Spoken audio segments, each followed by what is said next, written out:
Во ова издание на Саботна хроника, во која ве подсетуваме за актуелните настани од неделата што изминува, ке гледате. Внимавајте, температурните шокови опасни по здравието на граѓаните. 3 мери, женски празник за љубовта и среќа на младите. Во Скопје владее сообраќаен хаос, граѓаните бараат изградба на нови кружни текови. Град Скопје распиша јавен повик за субвенции за набавка на велосипеди. Не стивнува епидемијата од морбили, а оваа сезона и над 15.000 заболени од грип.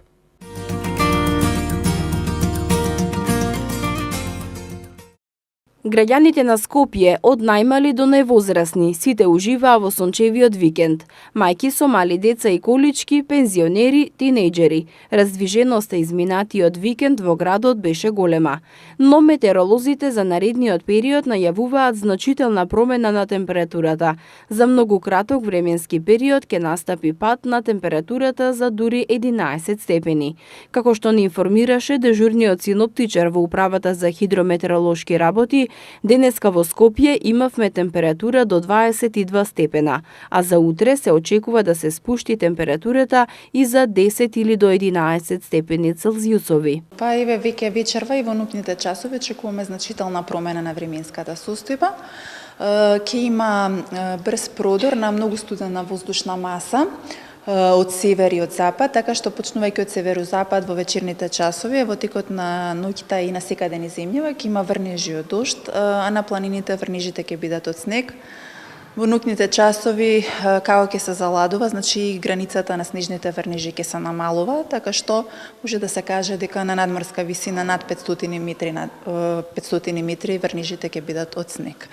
Ќе почне да дува уште во текот на ноќта и утре ќе дува силен северен ветер кој наместа ќе достигнува брзина и на 90 км на час. Тоа ќе услови значително намалување на дневната температура, која утре ќе биде на повеќето места за околу 15 степени пониска во однос на денешната. И ќе биде во интервал во земјава никаде од 3 до 11 степени, колку за илустрација, нели сега денес е на 20 степени речиси на секаде температурите, така што навистина ќе се почувствува таа промена. За температурните осцилации предупредуваат и лекарите од итната медицинска помош и посочуваат дека граѓаните треба да бидат внимателни. Според лекарите, ваквите нагли температурни разлики многу лошо влијаат врз здравието на граѓаните. Најмногу на удар се хронично болните лица, па затоа лекарите апелираат хронично болните редовно да ја земаат терапијата и да се консултираат со матичните лекари.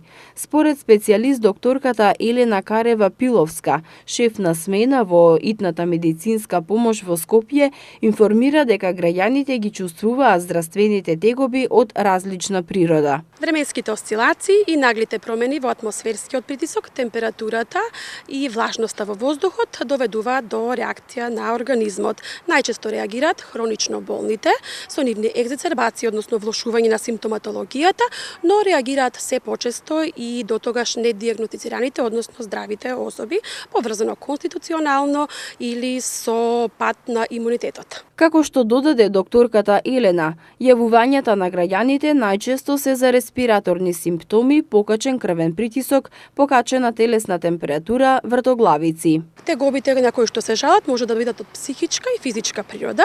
Од психичка природа варираат од умор, потоа безволие до зголемена раздразливост, а потоа несолница, намалена концентрација, физичка природа, значи вртоглавица, мачнина, варијација во крвниот притисок, срцебиење, екзацербации кај хронично болните, астматичарите, зависно од симптоматологијата, така и да се однесуваат. Значи, најчесто препораката е бегство кон природата, да се враќаат кон природата зголемен внес на течности, доколку е намален притисокот, тогаш значи така да и реагираат да го зголемат внесот на течности, потоа доколку е висок притисокот да си ја земаат својата хронична терапија и всушност бегство кон природата. Граѓаните, доколку имаат потреба, може да се јават за совет на телефонот 194. Доколку состојбата е сериозна, тимовите на итната медицинска помош веднаш ќе интервенираат, а лекарски совет може да добијат и на линијата на Ало докторе.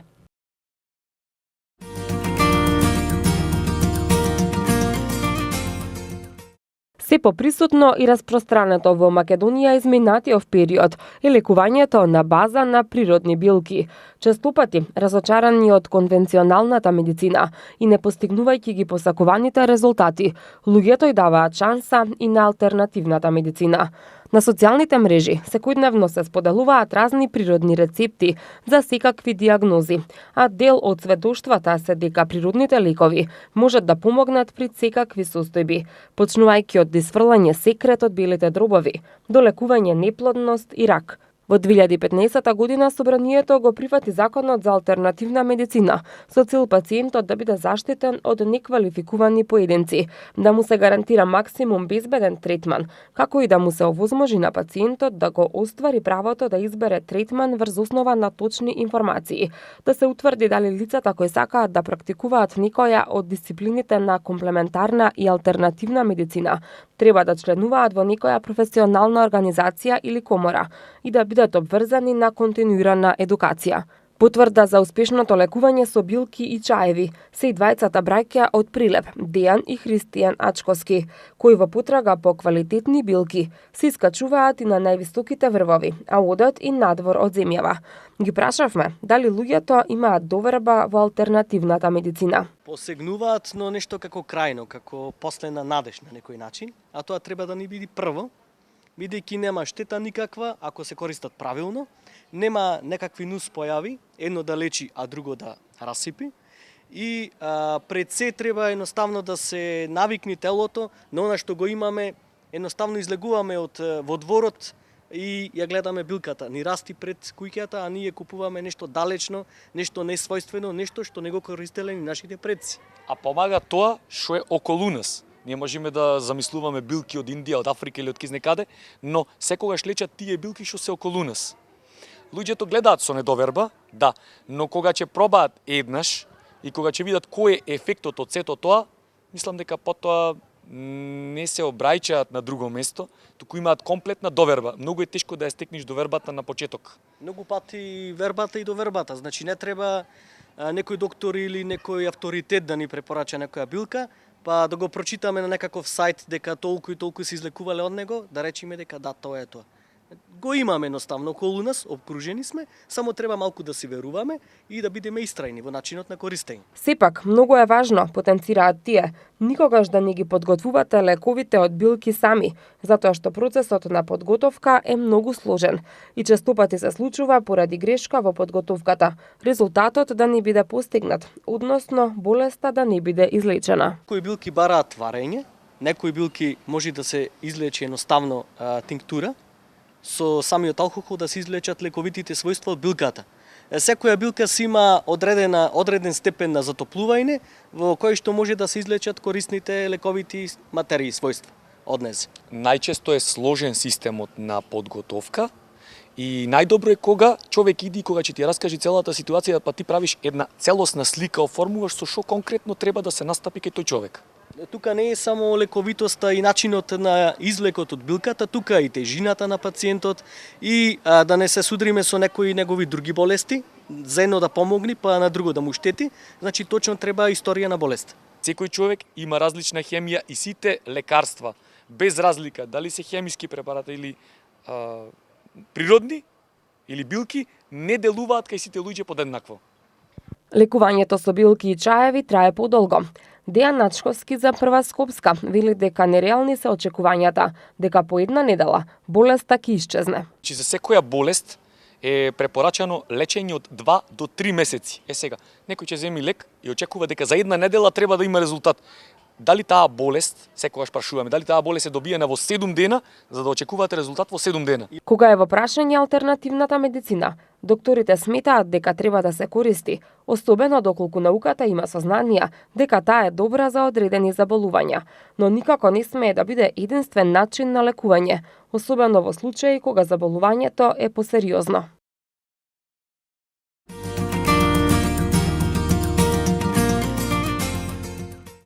Град Скопје почнува интензивна градежна сезона. Денеска градоначалникот Петре Шилегов направи увид во градежните работи на улицата Братфорска во Козле.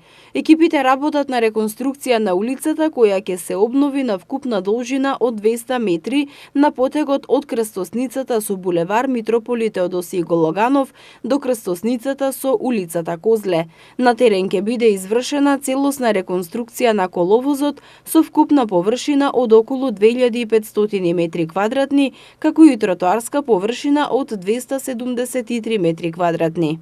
Се наоѓаме на улица Братфорска, рак рана на Скопјани, можеби повеќе од една деценија раскопана со разни денивелации на шахтите. Овдека во пракса за прв пат може да се види и новиот комунален ред што го воспостави градот Скопје, тоа дека на отворениот повик фирмите да извршуваат прекопи бидејќи нема да биде дозволено, се одзваат 3 фирми, веќе завршуваат тие работи, така што очекувам дека ќе се интензивираат градежните работи кои што траат веќе неколку дена и до крајот на март месец ќе имаме една целосно ново реконструирана, многу побезбедна за движење и на пешаците и на возилата. Шилегов истакна дека град Скопје со интензивната градежна сезона ќе продолжи во наредниот период со реконструкција и проширување на повеќе булевари и улици.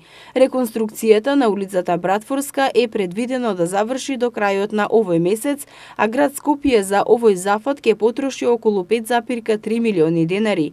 Поради градежните активности на улицата ќе биде воведен привремен сообраќаен режим. Градоначалникот Шилегов апелира до сите учесници во сообраќајот да се придржуваат на привремено поставениот сообраќаен режим, да ја почитуваат поставената патна сигнализација и брзината на движење да ја приспособат на условите на патот.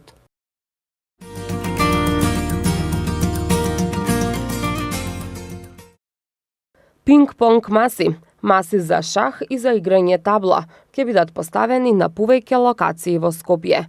Реквизитите за рекреација ќе бидат поставени на отворено, за што е распишан оглас за изработка на основен проект за поставување на првите реквизити. Според планот на град Скопје, првата пинг-понг маса и шах ќе бидат поставени во аеродром на зелена површина на булеварот Јане Сандански кај Палма. Тука е предвидено да се постават маси за пинг-понг, шах и табла, велат од градот. Од градот Скопје исто така информираат дека во буџетот за 2019 година се предвидени средства за изработка на основниот проект за поставување на пинг-понг маси на отворено, маси за шах на отворено и маси за играње табла на отворено. Изработката на основниот проект ќе го утврди видот на реквизити, нивниот број и локации каде треба да се постават. Покрај средствата за основниот проект, градот во буџетот за 2019 година предвидува и ставка од 3 милиони денари, односно околу 49.000 евра за поставување на самите реквизити, додаваат од градот.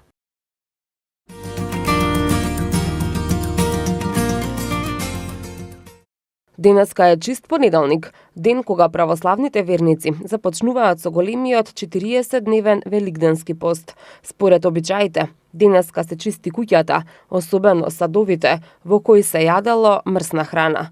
Великденскиот пост трае 40 дена, со што символично се прикажани 40 денови кои Исус Христос ги поминал во пустина, во строг пост и молитва, пред да почне да го проповеда своето учење. Во текот на 7-неделниот период од Великденскиот пост има повеќе празници. Во првата недела од Великите пости, односно од денеска до среда, се празниците познати како Тримири, кога од полноќ на прочка 3 дена ниту се јаде, ниту се пие. Трет ден по прочка е женски празник, посветен на мајките, ќерките, на новите поколенија. Најчесто овој обичај го практикувале девојките подготвени за мажење, значи некаде возраст од 16, 17, 18 до 20 на години, зависи кој на колку години се мажела. Ништо не ставале во уста, дури сум среќавал информаторки кои што напоменуваат дека дури устата ќе испука од недостаток на вода, од дехидрација, да речеме, и со тешки последици, но биле упорни, бидејќи ова тримерење, овој 3-дневен пост со тотална абстиненција од храна, па и од течности, го зацврстува духот, според нjeното кажување, значи обстојувале во својата упорност и вообичаено се тримерило неколку години поред, значи не само еднаш во животот, значи настојувале тоа да го направат барем најмалку 3 пати во текот на своето моминство. А детите, како што е редот, се пренесуваат од поколение на поколение, низ вековите, а во делови од Македонија, посебно во Струмичкиот регион, празникот обстојал до ден денешен. Како што е редот, на гости на тримери се доаѓа со подарок. Пожелно е да се донесе боза, овошје, посен специјалитет. На трапезата има од се по нешто посно.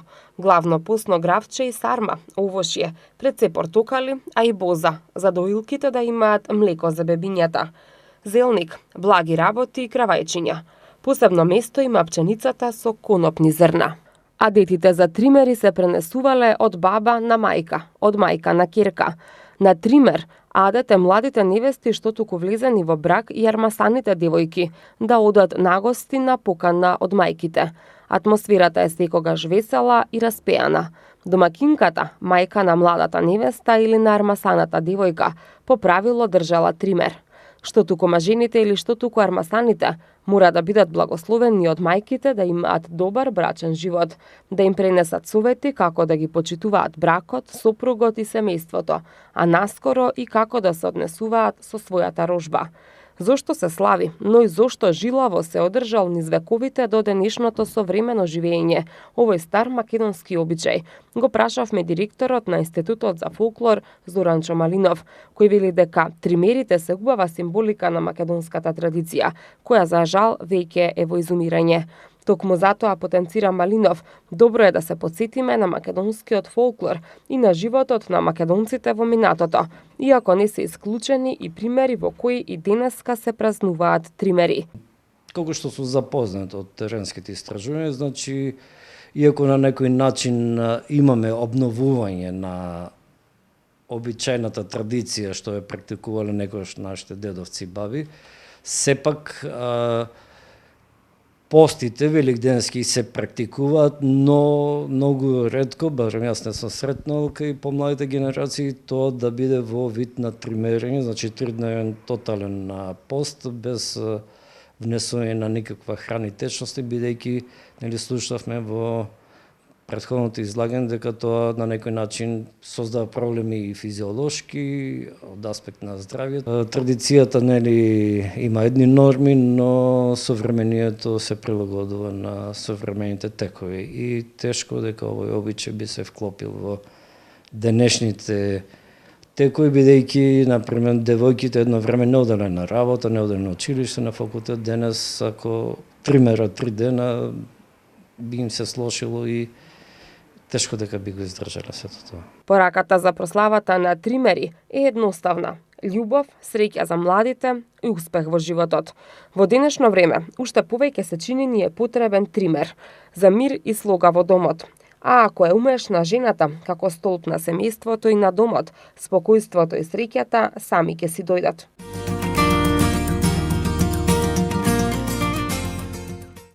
Во зоолошката градина во Скопје ќе се градат живеалишта за пингвините и фламингата. За таа цел зоолошката бара фирма изведувач што ќе ги изгради живеалиштата. Портпаролката на Скопската зоолошка градина Тина Мицковска за Прва Скопска денеска изјави дека повеќе детали околу новите живеалишта ќе се знаат по понудите кон крајот на месец март. Вредноста на договорот е процената на 244.000 евра. Како што соопштуваат од зоолошката, преговорите за набавка на фламингата се во понапредна фаза, додека потешко се наоѓаат пингвините. Оттаму појаснуваат дека фламингата може да се набават уште напролет, додека процесот со пингвините може да потрае и до есента. Покрај новите живеалишта, новитет во зоолошката градина во Скопје е и бродот на радоста, кој ќе биде поставен до езерото со вистински јарболи, лизгалки и играчки, и на него бесплатно ќе си играат деца.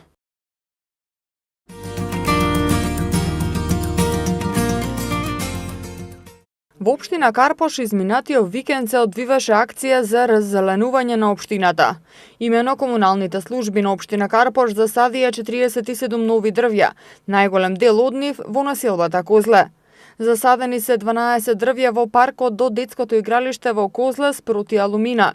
Исто така 12 дрвја беа засадени и зад спомен обелижјето на Кузман Јосифовски Питу, а 15 садници до детскиот парк во Козле, спроти пунктот на јавното предпријатие Паркови и зеленило. Вкупно 7 садници се засадија до новото детско игралиште во Козлес проти пожарната станица, а нова садница доби и урбаната зедница Карпош 4. Зелената офанзива на општина Карпош продолжува и во пролетниот период, при што ќе се засадат повеќе од 200 нови веќе развиени дрвја, додаваат од општината.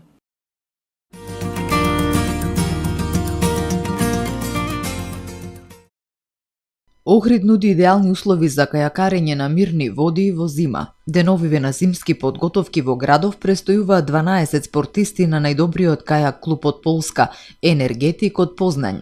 Полските кајакари тренираат заедно со членовите на кајак кану клубот Стрмец од Охрид. Соработката меѓу овие два клуба започнала пред 4 години. Се запознаевме во градот Штум на меѓународна регата и таму се разменавме нашите имейл адреси.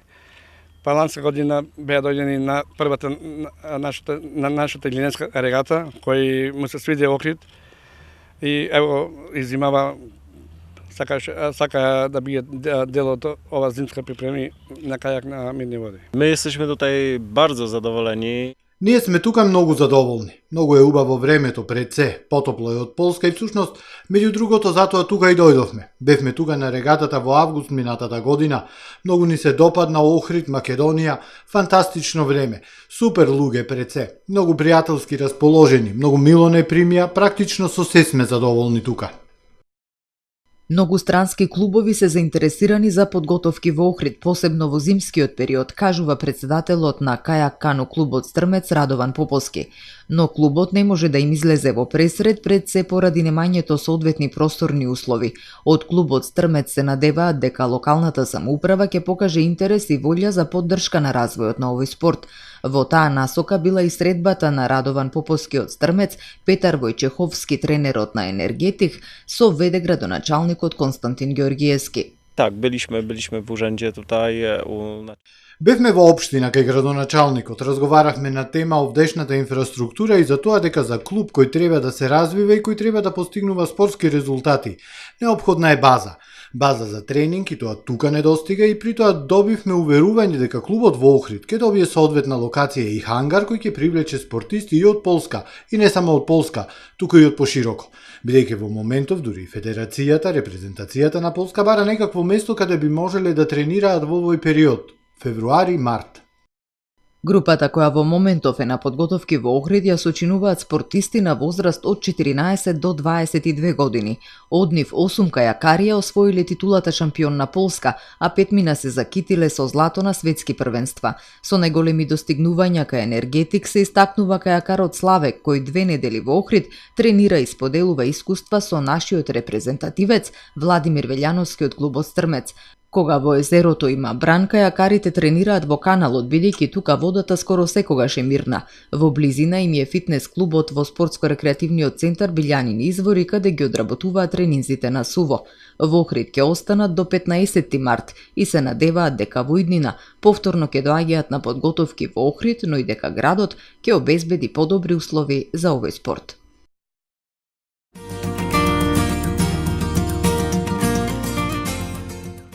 Колони возила кои се простираат до недоглед, свирење на автомобилски сирени, нервозни возачи и патници. Ова е сликата на голем дел од сообраќајниците во Скопје. Возачите бараат решавање на овој голем секојдневен проблем, а спас од сообраќајниот хаос гледаат во кружните текови. Кружните текови се практика во сите држави, а и кај нас се покажаа како доста ефикасни. Тие се добро решение за поголем проток на возила од класичните крстосници, што го потврдува и досегашната практика. Во град Скопје немаат направено анализи од кои ќе може да се види дали е зголемен или намален сообраќајот на овие места, но според секојдневните реакции на граѓаните и стручната јавност, може да се констатира дека основните цели се постигнати и дека важно е дека е зголемен на безбедноста и проодноста на сообраќајот, а истото тоа може да се констатира и за намалувањето на штетните емисии на гасови поради намалувањето на метажот на крстосниците, објаснуваат од градот. Од Републичкиот совет за безбедност на сообраќајот на патиштата велат дека предноста кај кружните текови е во тоа што не го задржуваат сообраќајот. Тој е во постојано движење, па за 1 час може да поминат многу повеќе возила отколку на крстосниците со семафори. Покрај тоа, предноста на кружните текови е што возачите ја намалуваат брзината и даваат предност, што ја намалува веројатноста за сообраќајни незгоди, велат од Републичкиот совет. Граѓаните исто така се задоволни од кружните текови. Тие набројуваат повеќе предности како поголема безбедност, зголемен капацитет, намалување на времето на чекање, заштита на околината, естетика и заштеда на енергија, бидејќи нема семафори што трошат струја. Одличен пример за тоа се големиот број кружни текови, кои изминатиот период се изградија во Скопје. Како најпроблематични граѓаните ги посочуваат булеварот Александар Македонски со улицата 808, односно кај Шумарскиот факултет во Скопје, каде што се создава голем метеж, а бараат изградба на кружни текови и кај Мавровка и Саем. Дали градот има во план да започне со изградба на кружни текови, го прашавме градоначалникот Петре Шилегов, кој најави градежни активности кои ќе се одвиваат во Бутел, во близина на Средното економско училиште Арсени Јовков. Во зависност од тоа каде се наоѓаат, бидејќи постојат и определени стандарди, во Чаир кај поликлиниката и Средното економско Арсени Јовков во текот на оваа сезона чекам дека ќе започнеме со една изведба на кружен тек, а за неколку од поневралгичните точки во нашиот град предвидуваме поинакви сообраќајни решенија и зависно и од финансиските средства кои што ги имаме ќе влеземе во нивна имплементација. Неодамна беше најавен и нов монтажен кружен тек на раскрсницата помеѓу улиците Орце Николов и улицата Аминте III, поранешна Ленинова, со што се очекува да се реши сообраќајниот хаос во Дебармало, а во очекување сме и на конечно финиширање на градежните работи на кружниот тек на последната автобуска постојка на број 24 во Киселавода. Сепак, кружните крстосници не се целосно решение, туку привремено. За целосно решение мора да се растерети сообраќајот со изградба на нови булевари, бидејќи возилата се концентрираат на одреден булевар и настанува хаос. Доколку би имало повеќе булевари, масата од возила ќе се распредели и ќе се растерети и сообраќајот, сметаат дел од граѓаните.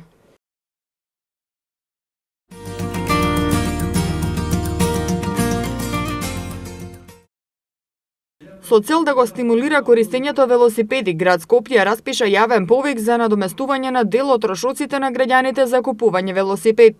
Со јавниот повик град Скопје на граѓаните кои ќе купат велосипед од 11 март, денот кога е објавен повикот, заклучно со 30 март годинава, ќе им надомести дел од трошоците направени при купување велосипед. Средствата што градот Скопје ќе ги субвенционира се во износ од 50% од вредноста на велосипедот, но не повеќе од 3000 денари по лице, со вклучен персонален данок на доход.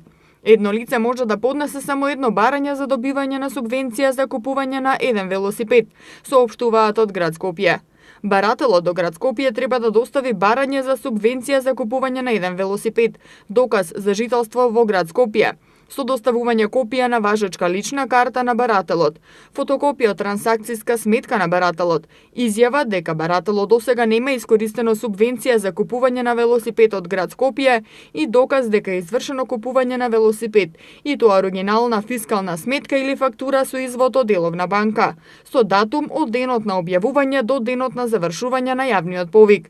Барањето за надоместок на дел од трошоците за купување велосипед заедно со потребната документација, граѓаните во затворен блик ги доставуваат до соодветната комисија преку архивата на град Скопје секој работен ден од 9 до 15 часот.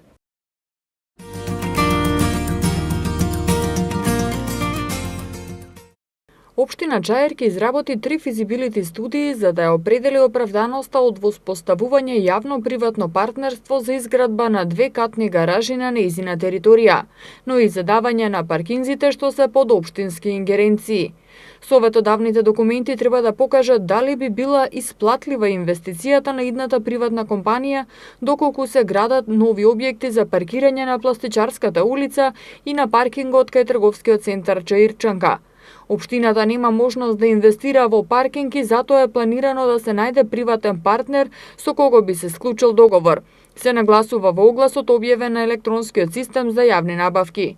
На двете фреквентни локации во Чаир би инвестирал приватен партнер во изградба на катна гаража, додека приходите од овој бизнис би ги делал со општината. Сепак, пред да се распише договорот, од општина Чаир најпрво ќе истражат дали овој поток е исплатлив преку изготвување на 3 физибилити студии. За консултантските услуги е предвидено да се издвојат околу $1.000.000. До 18 март трае повикот за доставување понуди за изработка на физибилити студија, пошто ќе се избере најповолен понудувач.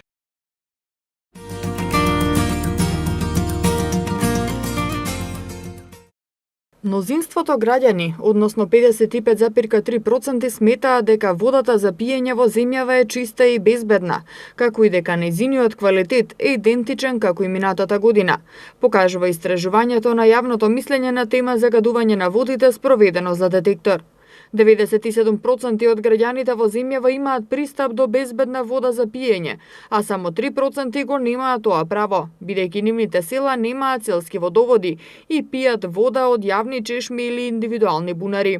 Во однос на граѓаните на Скопје, директорот на јавното предпријатие Водовод и канализација Душко Висковски посочува дека тие пијат чиста и здрава вода благодарение на природниот извор на вода Рашче, објаснувајќи дека ова го потврдуваат и секојдневните испитувања на квалитетот на водата за пиење на 36 локации во градот, како и испитувањата со 50 мерни станици кои повремено го контролираат квалитетот на водата и во други подрачја во градот. Од друга страна, истражувањето на јавното мислење на тема загадување на водите покажува дека перцепцијата кај повеќе од половина од граѓаните е дека државата нема соодветен пристап за справување со загадувањето на водите, како и дека најголемиот причинител за загадување на водите е фрлањето отпад, пошто следуваат земјоделството и употребата на пестициди и индустријата и градежништвото. Македонија може да се пофали дека има вода со многу висок квалитет, особено природната вода од чешма, бидејќи Македонија со Скопје се вбројува во земји кои имаат вода со многу висок квалитет. Со изворот Рашче ние се наоѓаме во првите 3 земји во Европа по квалитетот на вода за пиење, затоа што станува збор за природна питка вода со многу добар и избалансиран состав. Професорот Кирил Лисичков, минатата година на одбележување на Светскиот ден на водите, рече дека досегашните истражувања покажуваат дека во наредните 30 до 50 години ние ќе имаме чиста вода за пиење, затоа што имаме на располагање добри извори. Но тоа не значи дека не треба да се грижиме. Изворот Рашче има 3 каптажи со заштитни зони. Најчесто работи Рашче 1 и Рашче 2, а во летниот период дополнително се вклучува и изворот Кондово. Имаме вода со многу висок квалитет. Ако се носиме рамо до рамо со Австрија и некои други земји, се бројуваме посебно изворот Рашче во првите 3 во Европа по квалитетот на водата која што ја пиеме. Од кои причини? Затоа што се работи за питка вода, која што е така наречена природна или сурова вода со техничкиот израз, со многу добар и избалансиран состав во однос на присуството на јоните и катјони и ањони во нејзиниот состав. И она што е најважно, се работи за вода која што има pH вредност некаде 7,35, што е многу блиско до pH вредноста на телесните течности во нашиот организам. Така да нашиот организам ја препознава и може да ја прими онака како што му треба.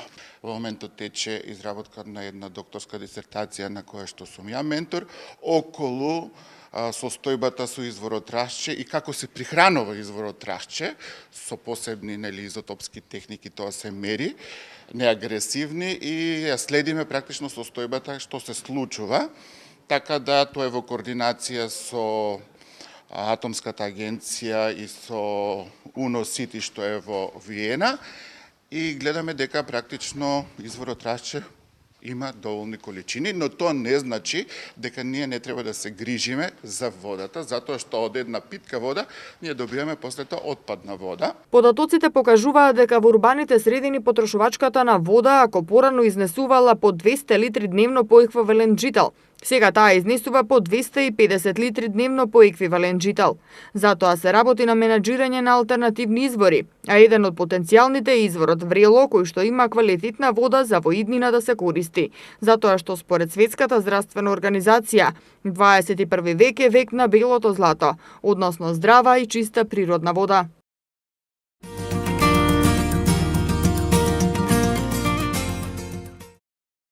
Предизвиците на социјалните мрежи понекогаш можат да бидат многу забавни и корисни, како познатиот предизвик од 2014 година со кофата студена вода, што го освои интернетот и успеа да ја подигне свеста за амиотрофичната латерална склероза и да се соберат пари за клинички истражувања што би им помогнале на заболените.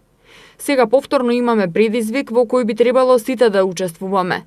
Последните неколку денови преку социјалните мрежи се шири хаштагот трештаг. Тој стана вирален, па луѓе низ светот го прифаќаат овој предизвик.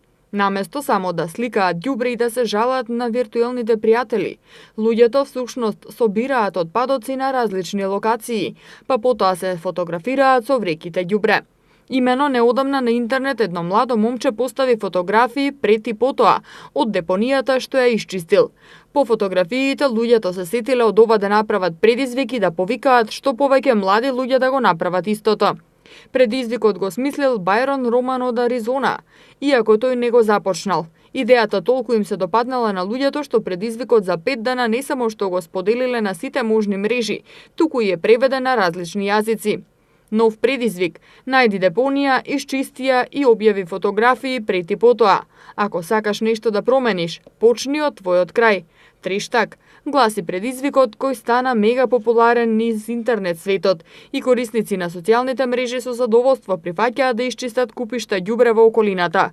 Во Македонија пак, уште предходната година иницијативата Не биди ѓубре почна да чисти различни локации и да ја крева јавната свест за ѓубрето во нас и околу нас. А десетина волонтери од движењето Не биди ѓубре скоро секој ден се на волонтерска акција за чистење на сметот низ градот. Идејата за трештаг кружи веќе неколку години, а една компанија во 2015 година ја промовираше за да се заштити загрозената зона.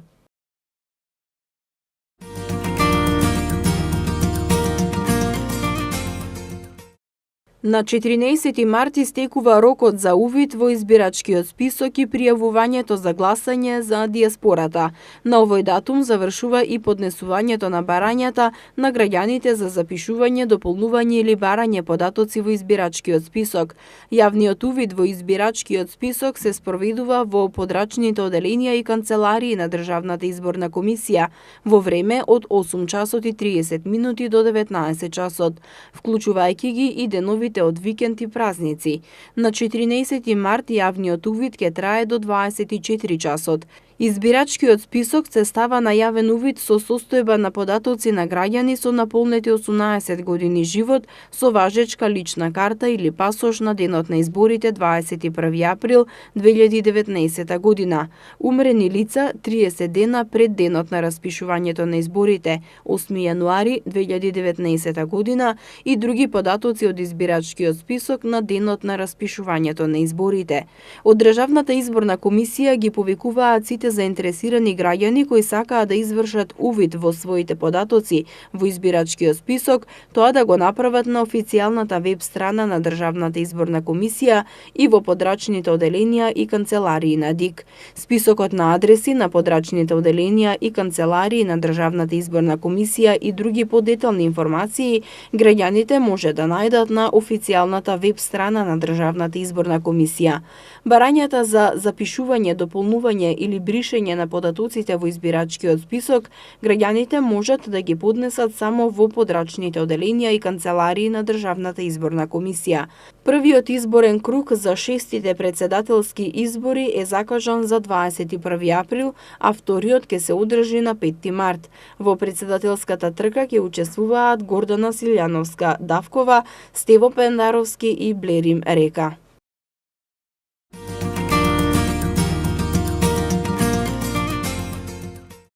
Според податоците од Универзитетската клиника за инфективни болести, во текот на вчерашниот ден биле прегледани тројца пациенти со симптоми на морбили, од кои двајца возрастни пациенти се амбулантски прегледани и пуштени на домашно лекување, а една пациентка е хоспитализирана на клиниката. Станува збор за 29 годишна пациентка од Скопје без податок на вакцинален статус. На инфективната клиника во моментот се хоспитализирани 19 возрастни и 18 деца со морбили, односно вкупно 37 пациенти со морбили. Еден пациент се наоѓа во потешка состојба на одделот за интензивно лекување. Согласно податоци од Институтот за јавно здравје, во период од 2 март до 8 март годинава се пријавени вкупно 83 сомнителни случаи на мали сипаници, додека од почетокот на епидемијата во Скопје вкупно се регистрирани 493 случаи на мали сипаници. Од почетокот на епидемијата вкупниот број вакцинирани лица во Скопје е речиси 10.000 лица, додека вкупен број вакцинирани лица на возраст до 14 години со МРП вакцина од почетокот на епидемијата во државата изнесува 15.151 лице. Високиот одзив на вакцинацијата ќе придонесе за кривање на колективниот имунитет.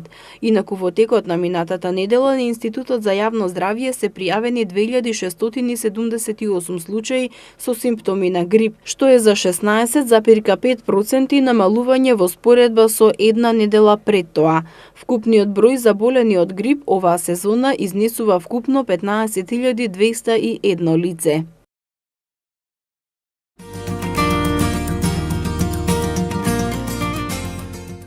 Министерството за култура соопшти дека на својата веб страница ги објави финалните резултати од годишните конкурси за поддршка на проекти од национален интерес во културата за 2019 година, по спроведеното повторно разгледување на пријавите. По првично објавените резултати, откако беа увидени формални недостатоци во документацијата на дел од пријавите и во согласност со Законот за општа управна постапка на апликантите им се даде можност во соодветен рок да достават дополнителни појаснувања и документација за нив. Исто така беше извршен и детален преглед на бодовите за секоја ставка од конкурсите, а беа одржани и средби со дел од културните оператори, стои во соопштението. Според Министерството за култура, повторното разгледување на пријавите беше извршено согласно принципите на професионалност, разновидност и креативност, следејќи го гласот на културните работници и професионалци. Скопскиот джез фестивал доби 3 милиони динари од Министерството за култура, од побарани 7 милиони 775 илјади динари, откако беа поништени првичните резултати од објавениот конкурс за годишната програма за национален интерес во културата. Откако исто така беше првично одбиен, сега е поддржан и Оффест со 1 милион динари од побарани 6 милиони динари. Младинскиот културен центар ќе добие 150.000 динари од побарани 480.000 динари за фестивалот Здраво млади. Радиото 103 доби 60.000 динари од побарани 977.850 динари за фестивалот 103 генерации, додека Пасворд продукција за Д фестивалот доби 1 милион динари, а побарале 6 милиони динари. Културниот центар Интерарт доби 1 милион и 500.000 динари од побараните 6 милиони за организирање на 15-тото јубилејно издание на Танцфест Скопје, а Интерфест од Битола доби 1 милион и 300.000 динари од побарани 3 милиони и 100.000 динари. Министерството за култура ќе склучи договор за финансирање проект од национален интерес во културата со субјектите кои се носители на прифатените проекти.